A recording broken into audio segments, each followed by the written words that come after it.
2026 உட்கார்ந்துருக்கோம். சில உண்மைகளை உள்வாங்கிக்கலாம். நீங்களும் நானும் வாழ்ந்த காலம் அல்ல இது. நீங்களும் நானும் வாழ்ந்த காலமாக இது மாறப்போவதும் இல்லை. நீங்க என்னதான் குழந்தைக்கு சொன்னாலும், எங்க அம்மா அப்பா கிட்ட நான் எப்படி நடந்துகிட்டேன் அப்படின்னு நீங்க சொன்னாலும், எங்க தாத்தா பாட்டியை நான் எப்படி எல்லாம் பாத்துக்கிட்டேன் அப்படின்னு நீங்க சொன்னாலும், நீங்க சொல்றத உங்க குழந்தைங்க ஒரு நாளும் பெரிய விஷயமாக எடுக்க போறதில்ல. அட்லீஸ்ட் நீங்க நினைக்கிற மாதிரி எடுக்க போறதில்ல. நீங்க எப்படி நடந்துக்கிறீங்களோ அப்படி மட்டும்தான் உங்க குழந்தைங்க நடக்க போறாங்க. தாத்தா பாட்டிய மதிக்கணும் அப்படின்னு சொல்றதுக்கு முன்னால அவங்கள நாம வீட்டுல பெரியவங்களை மதிக்கிறோமா அப்படின்னு ஒரு கணக்கு எடுக்கணும். வெளியில இருந்து வரக்கூடிய உறவினர்களை கண்டிப்பா மதிக்கணும் அப்படின்னு சொல்லக்கூடிய நாம வெளியில இருந்து உறவினர்கள் வந்து இருந்து 2 நாளைக்கு அப்புறம் அவங்க போனதுக்கு அப்புறம் நாம என்ன பேசுறோங்கிறத குழந்தை கேள்விச்சுட்டே இருக்கும். அதை வச்சுதான் அது புரிஞ்சுக்கும் வந்த உறவினர்களை நம்ம கொண்டாடுறோமா இல்லையா அப்படின்னு. ஆசிரியர்களை பத்தி வீட்டுல அலசும் பொழுது அந்த குழந்தை கேட்டுக்கிட்டே தான் இருக்கு. ஆசிரியர்களை பத்தி நாம சொல்லக்கூடிய எல்லா வார்த்தைகளையும் கேட்டுட்டு தான் இருக்கு அந்த குழந்தை. அதை கேட்கும் பொழுது நீங்க என்ன மரியாதை கொடுக்குறீங்களோ அந்த மரியாதை மட்டும்தான் அந்த குழந்தைக்கு போய் சேரும். அதனால குழந்தைங்க நீங்க சொல்றதுதான் கேட்டு வளர்றாங்க அப்படிங்கிற மூட நம்பிக்கை இருந்தா அதை முதல்ல இங்க வச்சிடலாம் கீழே. நீங்க எப்படி நடந்துக்கிறீங்களோ அப்படி மட்டும்தான் உங்க குழந்தைங்க நடந்துக்க போறாங்க. அப்படி இருக்கும்போது என்னை விட என் குழந்தை அறிவாளியா இருக்கணும், அதுதான் எனக்கு மகிழ்ச்சி, உலகத்துக்கு பெரிய மகிழ்ச்சி. இல்லைன்னா வள்ளுவன் அதுவும் சொல்றான் இல்லையா, எண்ணோற்றான் கொல். ஐயோ இந்த குழந்தைய பெற்றெடுக்க இந்த தாய் தகப்பன் என்ன தவம் செய்தார்களோ, என்ன வரம் வாங்கிட்டு வந்தாங்களோ தெரியாதே அப்படின்னு சொல்லணும். அப்படின்னா சாதாரணமா வரம் கிடைக்காது தானே, தவம் பண்ணினா மட்டும்தானே கிடைக்கும். அப்ப நாம கையில எடுத்துக்கலாம். நம்ம கையை மிஞ்சி எதுவும் போகல. திரைப்படங்கள் கண்டிப்பாக குழந்தைகள் மேல தாக்கம் ஏற்படுத்தும். சோசியல் மீடியா அப்படிங்கிற சமூக வலைதளம் கண்டிப்பாக தாக்கம் ஏற்படும். கையில இருக்கக்கூடிய அந்த மொபைல், அதுக்குள்ள இருந்து வரக்கூடிய அவங்களுடைய ஃபேஸ்புக்காக இருந்தாலும், இன்ஸ்டாகிராமாக இருந்தாலும், வாட்ஸ்அப்பாக இருந்தாலும், நீங்க பல்ல கடிச்சுக்கிட்டு எப்ப பாரு இதை கையில வச்சிட்டு அப்படின்னு நீங்க சொன்னாலும், இதுல இருந்து குழந்தைகளை விடுவித்து கொண்டு வரணும் அப்படின்னா அந்த மந்திர சக்தி உங்க கைகளுக்கும் உங்க ஆசிரியர்கள் கைகளுக்கும் மட்டும்தான் இருக்கு. உங்ககிட்ட நான் குறிப்பா சொல்ல வேண்டிய ஒரு விஷயம், இதுல ஆங்கிலம் தெரிந்த தாய் தகப்பன் இருக்கலாம், ஆங்கிலம் தெரிந்து கொள்ளக்கூடிய தாய் தகப்பனும் இருக்கலாம். ஏன்னா காலையில குழந்தைகிட்ட பேசினதும் நான் ஒரு புத்தகத்தை பத்தி தான் பேசினேன். அது கவனிச்சிருந்த உங்களுக்கு தெரியும். அதே மாதிரி இன்னைக்கும் நான் ஒரு புத்தகத்தை பத்தி தான் பேச போறேன். அந்த புத்தகத்தை நீங்க தேடி எடுத்து வாசித்தாலும் ரொம்ப நல்லது. ஆங்கிலத்தில் இருக்கக்கூடிய புத்தகம் அது. அதனுடைய தமிழாக்கம் கண்டிப்பாக கிடைக்கும். இல்ல அப்படின்னாலும் நான் சொல்லக்கூடியதை உள்வாங்கினாலும் போதும். முழுமையா உள்வாங்கிட்டோமா அப்படின்னு உங்களை நீங்களே பரிசீலனை பண்ணிக்கோங்க. ஒரு 13, 14, 15, 16 அந்த வயதுக்கு இருக்கக்கூடிய குழந்தைகள் 18 வயது வரைக்கும் இந்த குழந்தைகளை வளர்க்கறதுக்கு எந்த மாதிரி ஒரு சூழ்நிலை வேணும் வீட்டுல அப்படிங்கிறது ரொம்ப முக்கியமான விஷயம். என்னதான் சேற்றுல செந்தாமரை பூக்கும் அப்படின்னு நம்ம சொன்னாலும் நம்ம வீடு எப்படி இருக்கு, நீங்களும் நானும் பயன்படுத்தக்கூடிய வார்த்தைகள் எப்படி இருக்கு, இதுக்கு எந்த பதிலும் சொல்ல வேண்டாம். அமைதியாக அவரவர்கள் வீட்டை ஒரு நிமிஷம் கற்பனை பண்ணி பார்க்கலாம். வீடு எப்படி இருக்குன்னா நான் சுத்தமா இருக்கிறத மட்டும் சொல்லல, வீட்டை அசுத்தப்படுத்தக்கூடிய வார்த்தைகள் அங்கே பயன்படுத்தப்படுகின்றனவா அப்படின்னு கேட்கிறேன். கோபத்தினால அமிலங்கள் மாதிரி அள்ளித்தெடுக்கக்கூடிய வார்த்தைகள் தாய்க்கும் தகப்பனுக்கும் இடையில பரிமாறப்பட்டாலும் குழந்தை அதை பார்த்து நிற்கக்கூடிய ஒரு சாட்சியாக தான் இருக்கும். ஒவ்வொரு முறை தாய் தகப்பனை பார்க்கும்போது இதை மறக்காம இந்த விஷயத்த மீண்டும் மீண்டும் நான் சொல்லிட்டே தான் இருக்கேன். என்ன நடக்குதோ வீட்டுல அதுக்கு ஒரு சாட்சியாக அந்த குழந்தை நிற்கும். குழந்தை வகுப்புல சந்தோஷமா உட்கார்ந்துருக்கு, சிரிச்ச முகத்தோட இருக்கு. பள்ளிக்கூடத்துக்கு வரும்போதே தன்னுடைய தோழியர்கள் கிட்ட ரொம்ப ஆனந்தமாக பேசிட்டு உள்ள வந்து உட்காருது. முதல் வகுப்பு ஆசிரியர் வரும்போது அவ்வளவு கவனிக்குது அப்படின்னு சொன்னா கண்டிப்பாக அன்றைய காலை பொழுது மிக இனிமையான பொழுதாக வீட்டுல விடிஞ்சிருக்கணும். அது 5 மணிக்கு அம்மா எழுந்திருச்சாலும் சரி, 4 மணிக்கு எழுந்திருச்சாலும் சரி, 8 மணிக்கோ 8:30 மணிக்கோ வீட்டை விட்டு குழந்தை கிளம்பும் பொழுது அந்த குழந்தை பார்த்துட்டு வரும்போது உங்க முகத்துல எவ்வளவு சந்தோஷம் இருக்கு, எவ்வளவு இனிமை இருக்கு. அது வரைக்கும் வீட்டுல என்ன நல்ல வார்த்தைகள் பேசப்பட்டதுங்கிறத பொறுத்துதான் கண்டிப்பாக முதல் வகுப்புக்கு அந்த குழந்தை வரும்போது, எனக்கு அந்த அனுபவம் இருக்கிறதுனால சொல்றேன். என்னுடைய வகுப்புக்கு கல்லூரியில கூட 1ஆம் ஆண்டு 2ஆம் ஆண்டு 3ஆம் ஆண்டு மாணவர்களை நான் பார்க்கும் பொழுது கூட, மாணவிகளை பார்க்கும் பொழுது கூட, முதல் வகுப்புக்குள்ள போகும்பொழுது நான் ஒரு குட் மார்னிங் சொல்லிடுவேன். ஆனா அந்த திருப்பி வரக்கூடிய குட் மார்னிங்ல ஒரு உற்சாகம் இல்ல, அதுல ஒரு உத்வேகம் இல்ல, ஒரு மகிழ்ச்சி இல்ல. மேடம் கிளாஸுக்கு வந்திருக்கீங்களா, எங்களுக்கு ரொம்ப பெரிய சந்தோஷங்கிற எந்த வெளிப்பாடும் இல்ல. முகம் வாடி இருக்கு, சோர்ந்து இருக்கு, கண்கள் கீழே பார்த்துட்டு இருக்கு, ஒரு மாதிரி கவலையோட அந்த குழந்தை உட்கார்ந்துருக்கு அப்படின்னு சொன்னாலே நான் வெளியில போகும்போது அந்த மாணவனையோ மாணவி கிட்டயோ பக்கத்துல போய் ஒரு 11 மணிக்கு 11ல இருந்து 11:15 வரைக்கும் ஒரு பிரேக் இருக்கும், ஷார்ட் பிரேக். டிபார்ட்மெண்ட்டுக்கு வரையாடா அப்படின்னு கேட்டுட்டு போவேன். அவங்களுக்கு தெரியும் மேடம் ஏன் கூப்பிடுறாங்கன்னு. வந்த அடுத்த நிமிஷம் என்னுடைய கேள்வி என்னவாக இருக்குன்னா, காலையில சாப்பிட்டுட்டு வந்தியா தங்கமே அப்படின்னு தான் கேட்பேன் நான். நீங்க தங்கமே வைரமே கண்ணே மணியேன்னு கூப்பிடுறீங்களோ இல்லையோ எனக்கு தெரியாது. ஆனா எனக்கு அந்த குழந்தைங்களை பார்க்கும்போது கண்ணே மணியே தங்கமே ராஜாத்தி சொல்லுடா அப்படின்னு தான் சொல்ல தோணும். ஏன்னா இந்த காலகட்டத்துல குழந்தையா இருக்கிறது ரொம்ப கஷ்டம்.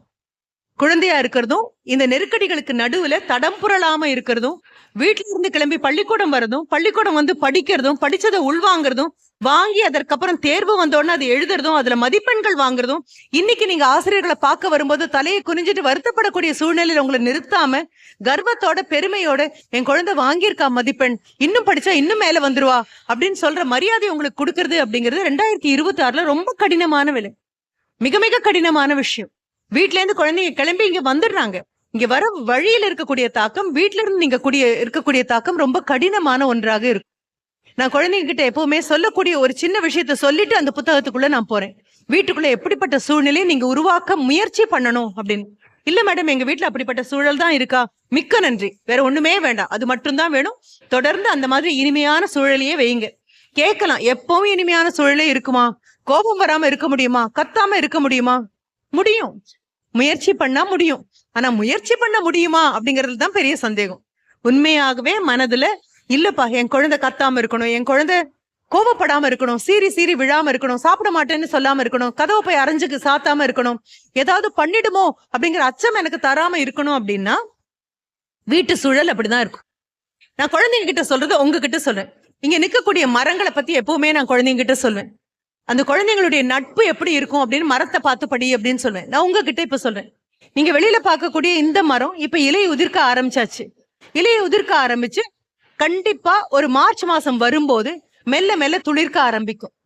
துளிர்க்க ஆரம்பிச்சு வேப்ப மரமாக இருந்தா வேப்பம் பூவாயிடும். வேப்பம் பூவாகி காயாகி கனியும். குழந்தைங்க எல்லாம் தேர்வு எழுதி திரும்பி அவங்களுடைய ரிசல்ட் வாங்க வரும்போது கீழெல்லாம் வேப்பம் பழம் இருக்கும். ஒரு 2 மழை பெஞ்சிருந்ததுன்னா 4 வேப்ப நாத்தாவது முளைச்சிருக்கும். மரத்துக்கிட்ட படிக்க வேண்டிய பெரிய பாடம் என்ன தெரியுமா? இந்த இலைகள் மாதிரி வாழ்க்கையில குழந்தைகளுக்கு நிறைய உறவுகள் வரும். அவங்க வகுப்பு தோழிகளாக இருக்கலாம், வழியில அவங்க பார்க்கக்கூடிய நட்பாக இருக்கலாம், பக்கத்து வீடு அடுத்த வீடாக இருக்கலாம், உங்க உறவினர்களாக சித்தப்பா பையன் பெரியப்பா பையனா சித்தி பொண்ணு அத்தை பொண்ணாக இருக்கலாம். எப்படியும் இந்த வரக்கூடிய மரத்துல வரக்கூடிய இலைகள் மாதிரி குழந்தைங்க வாழ்க்கையில கண்டிப்பா உறவுகள் வரும். உங்க வாழ்க்கையிலயும் வந்திருக்கு, என் வாழ்க்கையிலயும் வந்திருக்கு. ஆனா இந்த இலைகளுக்கு இவ்வளவு காலம்தான் இருக்கணும் அப்படின்னு இயற்கை ஒரு விதியை கொடுத்திருக்கு. அந்த இலைகள் என்ன பண்ணும்? மெல்ல துளிர்த்து வரும். பார்க்க அவ்வளவு அழகாக இருக்கும், பசுமையாக இருக்கும், கண்கொள்ளா காட்சியாக இருக்கும். அந்த இலைகள் எல்லாம் நல்ல பெரியதானதுக்கு அப்புறம் சின்ன மொட்டுகள் இரும்பும், அது பூவா பூக்கும். அந்த பூவிலிருந்து காய் வர வேண்டிய பக்குவம் இருந்ததுன்னா காயாகும், கனியாகும், பறவைகள் வரும், மனிதர்கள் பக்கத்துல வந்து நிற்பாங்க, விலங்குகள் வரும். எல்லாம் எவ்வளவு சத்தியமோ அவ்வளவு சத்தியம். ஒரு குறிப்பிட்ட பருவத்துக்கு அப்புறம் எல்லாம் விழுந்துரும். இலைகள் விழும், பூ விழும், காய் விழும், கனி விழும், அவ்வளவுதான் அதற்கு வயசு. அப்ப சில உறவுகள் இந்த 10 பருவத்துல இருக்கக்கூடிய உங்க குழந்தைகளுக்கு 14, 15, 16, 17 டீனேஜ்னு சொல்றோம் இல்லையா, இந்த வயதுல வரக்கூடிய உறவுகள்ல இலைகள் மாதிரி வர உறவுகள் இருக்கு. இது உங்க குழந்தை கையை பிடிச்சுக்கிட்டு நீங்க பேச வேண்டிய மிக முக்கியமான பேச்சு. நான் எப்படி சொல்றேன்? குழந்தை கையை பிடிச்சுக்கிட்டு கண்ணை பார்த்து பேச வேண்டியது. அடுப்படையில தோசையை திருப்பி போட்டுக்கிட்டு இங்கிருந்து கூவி சொல்ற பதில் அல்ல. வண்டியை நிறுத்திட்டு உள்ள வரும்போது அப்பா சொல்ற பேச்சு அல்ல. குழந்தைகளோட உங்களுக்கு பேசுறதுக்கான அவகாசம் கண்டிப்பா உண்டு. குழந்தைகள் பள்ளிக்கூடத்துக்கு கிளம்பும் போது ஒரு 7 நிமிஷம், உளவியலாளர்கள் அதான் சொல்றாங்க, பள்ளிக்கூடத்துக்கு கிளம்பும் போது ஒரு 7 நிமிஷம் எடுத்துக்கோங்க, பள்ளிக்கூடத்துல இருந்து வந்ததுக்கு அப்புறம் ஒரு 7 நிமிஷம் எடுத்துக்கோங்க, படுக்க போகும்போது ஒரு 7 நிமிஷம், 21 நிமிடத்தை 24 மணி நேரத்துல 21 நிமிடங்கள் உங்க குழந்தைக்கு கொடுத்தா போதும். கண்டிப்பாக உங்க குழந்தை உங்களை விட அறிவாளியாக தான் வரப்போகுது. இந்த இலைகள் மாதிரி இருக்கக்கூடிய உறவு குழந்தைகிட்ட சொல்லுங்க. உன்னுடைய ஃப்ரெண்டாக இருக்கலாம், ஒரு நாள் வரலைன்னா உன் மனசு வாடி போகலாம், இன்னைக்கு வரலையாவ அப்படின்னு தோணலாம். பஸ்ல எப்பவுமே வரக்கூடிய ஒரு ஃப்ரெண்டாக இருக்கலாம், அவ வரலைன்னா வருத்தமாக இருக்கலாம், 4 நாள் உடம்பு சரியில்லைன்னா வருத்தமாக இருக்கலாம். ஆனா இது எல்லாமே இலை மாதிரி, பூ மாதிரி, காய் மாதிரி, கனி மாதிரி ஒரு குறிப்பிட்ட பருவத்திற்கு அப்புறம் அது அங்க நிக்காது. இது வந்து போகக்கூடிய ஒரு உறவு. இத பெரிய விஷயமா நினைச்சு இத பொருட்படுத்த வேண்டிய தேவையில்லை. ஆனா குழந்தைகிட்ட எப்படி பேசணும்? கையை பிடிச்சு கண்ணை பார்த்து வெகு நிதானமாக. எப்படி தொடங்க கூடாது? எங்க காலத்துல எல்லாம் இல்ல, இது உங்க காலம் அல்ல. 2026 அதுல 7ஆம் தேதிக்கு வந்தாச்சு. உங்களுக்கு பிடிக்குமோ பிடிக்கலையோ, புத்தாண்டு நல்வாழ்த்துகள் கூட நான் உங்ககிட்ட சொல்லல. ஏன்னா ஒரு வாரம் ஆனதுக்கு அப்புறம் புத்தாண்டு நல்வாழ்த்துலாம் சொல்லிட்டு இருக்க கூடாது. பழைய வருஷம் ஆயிடுச்சு. கேலண்டர்ல 6 நாளை கிழிச்சு எடுத்தாச்சு. நாம 7ஆவது நாளைக்குள்ள வந்திருக்கோம். அப்போ குழந்தை கையை பிடிச்சு கண்ணை பார்த்து பேசுற அளவுக்கு குழந்தை கூட இணக்கமாகவும் நெருக்கமாகவும் இருக்கீங்களா அப்படிங்கிறது ஒரு கேள்வி. நீங்க அவங்களுடைய நண்பர்களாக இருக்க நான் சொல்லவே இல்லப்பா. நீங்க நண்பர்களாக கூடாது. என் குழந்தைக்கு நான் ஃப்ரெண்டு மாதிரி அப்படின்னு சொன்னா எனக்கு ரொம்ப பயமா இருக்கும். என்ன காரணம் தெரியுமா?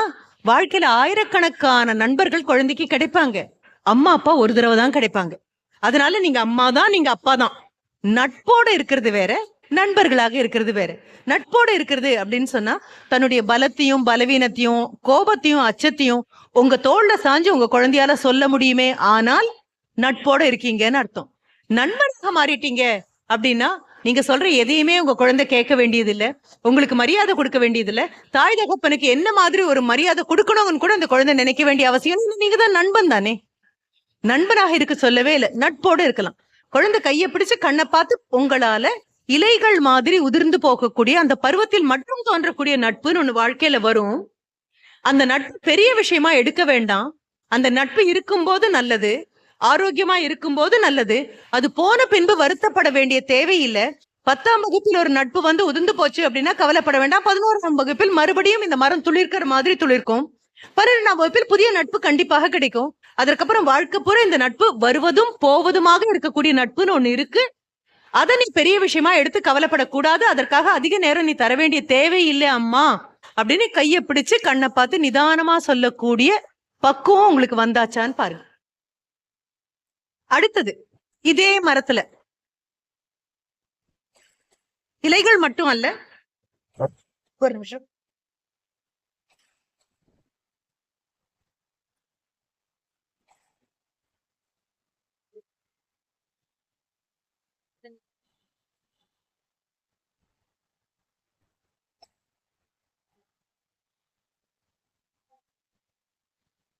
Right, I'm sorry.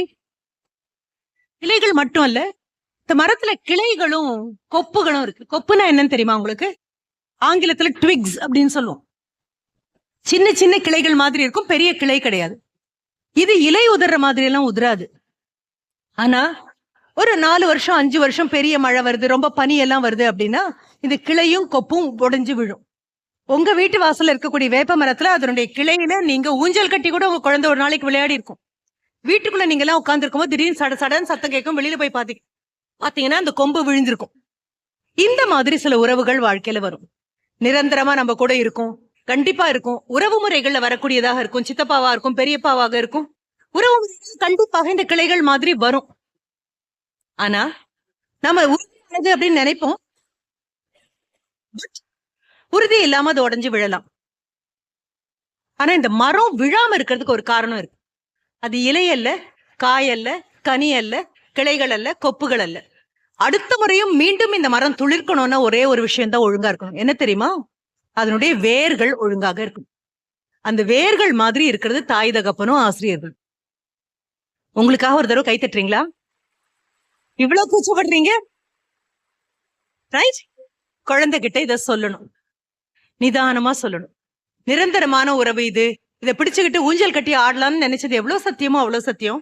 4 மழை 4 பனி 4 வெயில் பார்த்ததுக்கு அப்புறம் அந்த கிளை உடைஞ்சு விழக்கூடியது. ஆனா அந்த மரம் மறுபடியும் துளிர்க்கணும் அப்படின்னா ஒரே ஒண்ணு மட்டும்தான் ஒழுங்கா இருக்கணும், வேர்கள் ஒழுங்காக இருக்கணும். இன்னைக்கு இந்த ப்ரோக்ராமே என்ன தெரியுமா? இந்த வேருக்கு நீர் ஊற்றுற வேலை தான் நான் பண்ண போறேன். நீங்க வேர்கள்ல புரிஞ்சுக்கணும், குழந்தைகிட்ட இதை சொல்லணும். எப்ப சரியான நேரமோ அப்ப சொல்லுங்க. உங்களுக்கு தெரியும், 10 மாசம் வயிற்றுல இருந்த போது இப்படி படுக்க கூடாது, அப்படி படுக்க கூடாது, இதை சாப்பிடக்கூடாது, அதை சாப்பிடக்கூடாதுன்னு பத்தியும் இருந்தவங்க தானே நீங்க. குழந்தை நம்மளை விட்டு வெளியில வந்த உடனே அதே பத்தியத்தை தான் தொடர போறோம். உணவுல அல்ல, உணர்வுகள்ல தொடர போறோம். குழந்தைகிட்ட இதை சொல்ல போறீங்க. இந்த 8ஆம் வகுப்பு 9ஆம் வகுப்பு 10ஆம் வகுப்பு எல்லாமே கையில வச்சீங்கன்னா ஹைலி எக்ஸ்ப்ளோசிவ் அப்படின்னு சொல்லுவோம். எப்ப வேணாலும் வெடிச்சு செதற மாதிரி சீல் சீல்னு கோவம் வரும். சிரிப்பெல்லாம் இங்கேயே பள்ளிக்கூடத்திலேயே விட்டுடுவாங்க.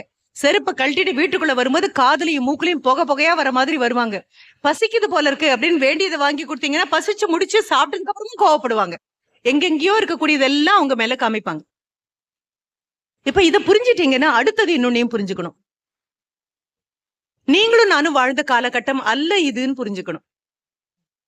இந்த 12, 13, 14, 15 உடல் அளவுல பெண் குழந்தைகளும் ஆண் குழந்தைகளும் கணிசமான மாற்றத்துக்கு ஆளாவாங்க. நீங்க பார்க்க காலில் ஒரு கொலுசை போட்டுட்டு ஒரு பாவாடை சட்டையை போட்டுட்டு மேலும் கீழும் ஓடிட்டு இருந்த 8 வயசு குழந்தையா 8ஆம் வகுப்பு வரும்போது பெரியவளாயிருப்பா குழந்தை. அடி வயிற்றுல உங்களுக்கு நெருப்புன்னு சொல்லுவோம். நாம என்னதான் பார்த்து பேர் வச்சிருந்தாலும் நமக்கு உள்ள ஒரே பெயர் அடி வயிற்றுல நெருப்பு அப்படிங்கிற ஒரு பேர் தான். இது நேரத்துக்கு வரல அப்படின்னா பயமா இருக்கும். இந்த ஒரு நிமிஷம் யார்கிட்டயாவது நின்னு பேசினா பயமா இருக்கும். கண்ணாடி முன்னால ஒரு தடவைக்கு 4 தடவை பார்த்தா ரொம்ப பயமா இருக்கும். தன்னோட தானே பார்த்துக்கிட்டு திரும்பி ஒரு தடவை நீங்க பின்னி விட்ட தலையை கொஞ்சம் கலைச்சு விட்டுக்கிட்டா ரொம்ப ரொம்ப பயமாக இருக்கும். அம்மாவா இருக்கிறதும் அப்பாவா இருக்கிறதும் ரொம்ப பெரிய கஷ்டமான வேலை. சுலபமா எடுத்து நடந்துடலாம் அப்படின்னா அந்த மூட நம்பிக்கையும் கொடுத்துருங்க. நான் போகும்போது கோயம்புத்தூருக்கு கொண்டு போயிடுறேன். பெற்றோர் அப்படின்னா என்ன? பெற்றோர் பொறுப்பை பெற்றோர். குழந்தைகளை வளர்த்து அடுத்த தலைமுறைக்கு கொடுக்கக்கூடிய மிக பிரம்மாண்டமான பொறுப்பை பெற்றோர். அதனால்தான் கர்ப்பமாக ஒரு பெண் அல்லது கையில குழந்தையோட ஒரு பெண் பஸ்ல ஏறினாங்க அப்படின்னா எழுந்திருச்சு இடம் கொடுக்க வேண்டியது நம்மளுடைய மிகப்பெரிய பொறுப்புன்னு ஏன் சொல்றோம் தெரியுமா? ஒன்னா அடுத்த தலைமுறையே தன் வயிற்றுல சுமந்திருக்கா, இல்லைன்னா இடுப்புல சுமந்திருக்கா. அந்த அம்மா ஒழுங்கா வளர்த்து குழந்தைய கொண்டு வந்தா கொடுத்தா மட்டும்தான் போதைப் பொருளுக்கு அடிமை ஆகாம தேவையில்லாத பழக்கங்களுக்குள்ள போகாம ஆண் குழந்தையும் பெண் குழந்தையும் நாட்டுல நல்ல பிரஜைகளாக 21 வயசு ஆகும் பொழுது நீங்க தலை நிமிர்ந்து நிக்கிற மாதிரி அந்த குழந்தைங்க வளருவாங்க. அதற்காக அந்த அம்மாவுக்கு எழுந்திருச்சு இடம் கொடுக்கிறோமே தவிர கருணையினாலேயோ பெருந்தன்மையினாலேயோ கண்டிப்பா இல்லை. அப்ப இதை உள்வாங்கிட்டோம் அப்படின்னா மிகப்பெரிய பொறுப்பு. அன்றாடம் பிரச்சனையாக தான் இருக்கும். ஆனா அவங்கள விட வயது நமக்கு அதிகம், அவங்கள விட அனுபவம் நமக்கு அதிகம், வாழ்க்கையை பற்ற புரிதல் அதிகம். அப்படிங்கறதுனால நேற்றைக்கு நான் பார்த்த பள்ளிக்கூடத்துல ஒரு பெற்றோர் என்கிட்ட தான் கேட்டாங்க, எவ்வளவுதான் பொறுமையா இருக்கிறது மேடம், இவங்க கிட்ட எதுக்கு இவ்வளவு பொறுமையா இருக்கிறது அப்படின்னு நான் சிரிச்சுட்டே சொன்னேன்.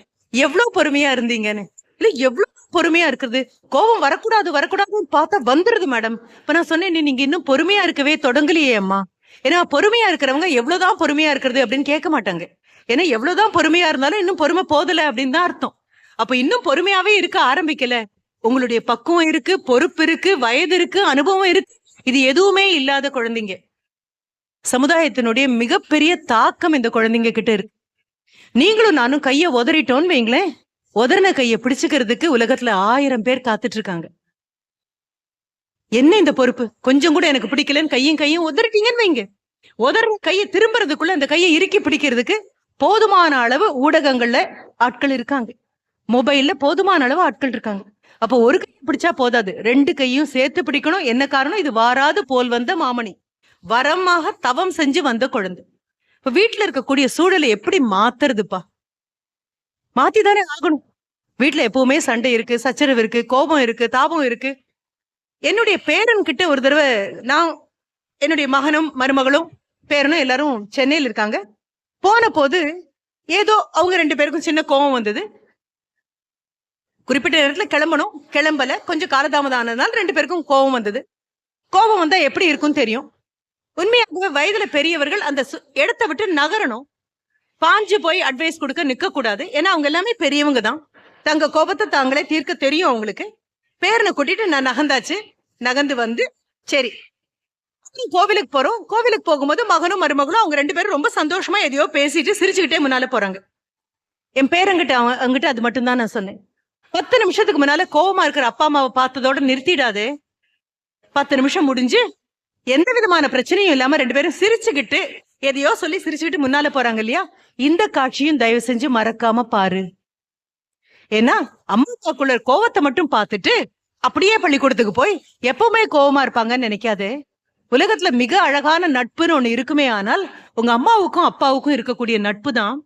அம்மாவை பத்தி நீ கோவப்பட்ட அப்படின்னா அடுத்த நிமிஷம் அப்பா பாஞ்சு உள்ள வந்துடணும், அதுதான் சரி. அப்பாவை நீ தரக்குறைவா பேசுன அப்படின்னா அம்மா பாஞ்சு உள்ள வந்துடணும். அப்பாவை பத்தி பேசும்போது அம்மா மௌனமாகவும் அம்மாவை பத்தி பேசும்போது அப்பா மௌனமாகவும் இருந்தா வீட்டுல ஏதோ சரியில்லை அப்படின்னு பொருள். தாய்க்கும் தகப்பனுக்கும் கணவன் மனைவியாக 1000 பிரச்சனை இருக்கணும். நமக்கே கண்ணுல ஒரு துரும்பு விழுந்தா அடுத்த நிமிஷம் ஒத்துக்க முடியல.